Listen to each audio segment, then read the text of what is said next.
Like, I'll tell you the difference between Drake and Kendrick right now, bro. Drake is extremely realistic. Kendrick has the ability to be extremely out there. As in, like, he can write from another person's, or will write from another person's perspective. So on multiple occasions. So can Drake. Drake has done that. I know he's seen done that it in the industry. Yeah, he does that, but not for himself. Kendrick writes a lot of songs that go from, like, when I watched The Heart Part 6, it took me a second to understand what was going on until I was like, oh, he's rapping what, from Nipsey's perspective? That was fire, though. But listen, this is the point, though. You got to take a lot of liberties with that, though, because you don't know the truth.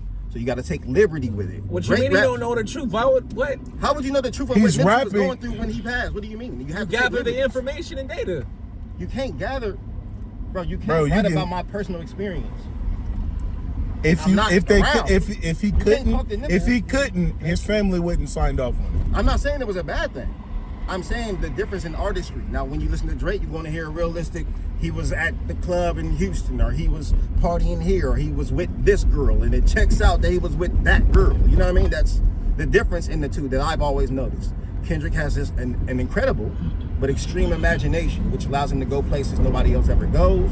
Drake has a very realistic, brought in way of artistry where it's very much I. A lot of his raps are I went through, I did this, you know what I'm saying? That's the difference between the two. And they're very great at both sides. They're almost like two sides of the same coin, to be honest, bro.